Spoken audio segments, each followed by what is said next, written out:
राज्य चयन आयोग पर भी बड़ी अपडेट हम आपके लिए लेकर आए हैं, क्योंकि कर्मचारी चयन आयोग पहले भंग कर दिया गया था, फिर राज्य सरकार की ओर से ये डिसीजन हुआ था कि अब राज्य चयन आयोग बहाल किया जाएगा। अब इसमें नियुक्तियां भी कर दी गई थी, लेकिन अभी तक भर्ती की प्रक्रिया शुरू नहीं हो पाई है और तब तक बेरोजगार युवाओं को भी इसका फायदा नहीं मिल पाएगा जब तक नियुक्तियां इसमें जब तक भर्ती की प्रक्रिया इसमें शुरू नहीं की जाती है।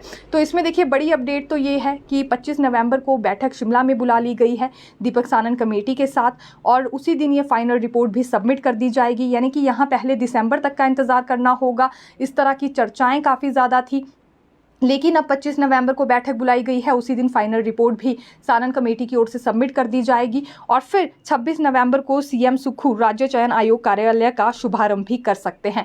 ये बड़ी जानकारी है। फिर भर्ती प्रक्रिया इसमें शुरू हो सकती है। हालांकि माना ये जा रहा है कि अभी जितनी भी पेंडिंग भर्तियां हैं, हो सकता है उसका जिम्मा भी अब राज्य चयन आयोग को ही दिया जाए। यही एक कारण है कि जल्द से जल्द अब इसे बहाल करने में सरकार आ गई है।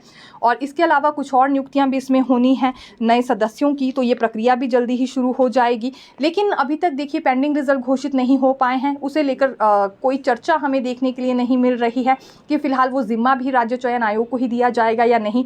लेकिन जो नई भर्तियां हैं या पिछली भर्तियां अभी तक नहीं हो पाई हैं, जिसमें एक तरह से रिटन टेस्ट होना बाकी है या अन्य चीज़ें शेष रह गई हैं, तो उसे लेकर यहाँ अब ये क्लियर बात हो गई है कि राज्य चयन आयोग को ही उसका जिम्मा दे दिया जाएगा। लेकिन पेंडिंग रिजल्ट घोषित करने का जिम्मा लोक सेवा आयोग को दिया गया था और ये रिस्पॉन्सिबिलिटी लोक सेवा आयोग कब तक निभा पाता है देखना होगा, या फिर हो सकता है कि यहाँ भी सरकार की ओर से कोई नया डिसीजन लिया जाए।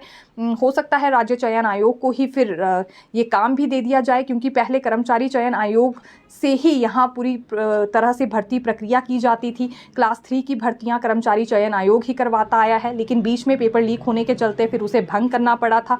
अब जब दूसरा आयोग बनकर तैयार हो जाएगा, कार्य शुरू हो जाएगा, तो जल्दबाजी करने के लिए या फिर तेज़ रफ्तार लाने के लिए यहाँ एक राहत भरा फैसला बेरोजगार युवाओं के लिए लिया जा सकता है। तो ये